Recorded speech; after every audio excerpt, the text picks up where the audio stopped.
Friends, இன்றைக்கி soya biryani செய்வோம் பார்ப்போமா. அதுக்கு சோயா சுடுதண்ணியில் ஊற வச்சுருக்கேன். வேக வச்ச பட்டாணி, சீரக சம்பா ரைஸு 1 கப்புக்கு 2 கப்பு தண்ணி ஊற்றி ஊற வச்சுருக்கேன். இதெல்லாம் ஸ்பைசஸ் அரைக்கிறது: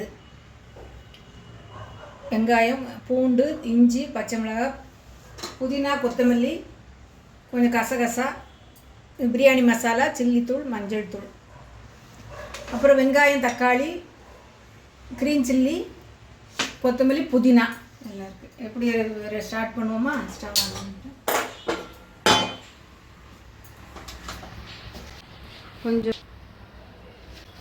கொஞ்சம் கசகசா,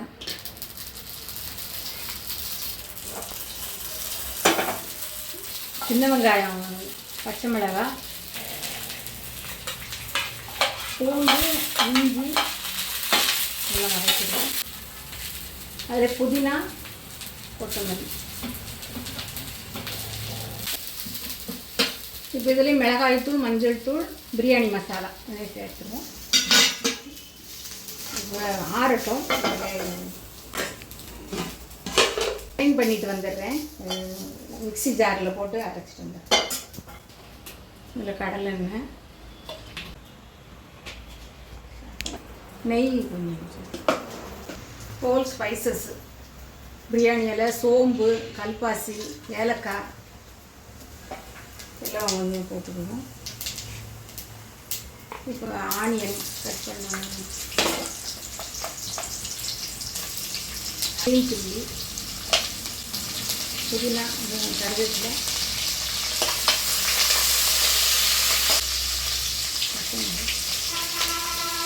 தக்காளி எல்லாம் போட்டு இது தேவையான அளவு சால்ட்டு,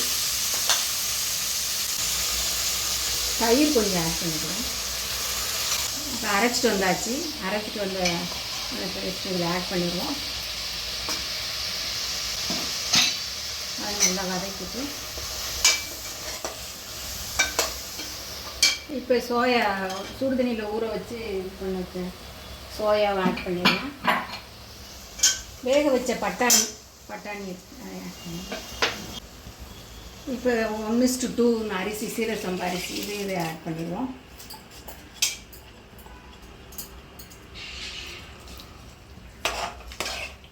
இப்போ கொஞ்சம் சால்ட்டு, தேவையான அளவு சால்ட்டு, ஒரு விசி 5 மினிட்ஸ் ஓப்பன் வச்சு ஆட் பண்ணிடுவோம். வெயிட் பண்ணுவோம்.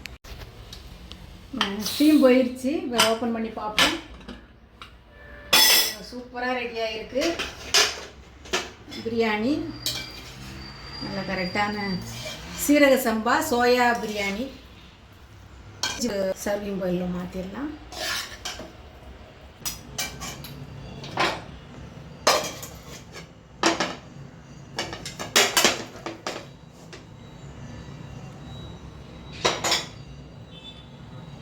Cucumber raita, onion. Thank you friends. Soya biryani நீங்கள் ட்ரை பண்ணுங்கள். தேங்க்யூ.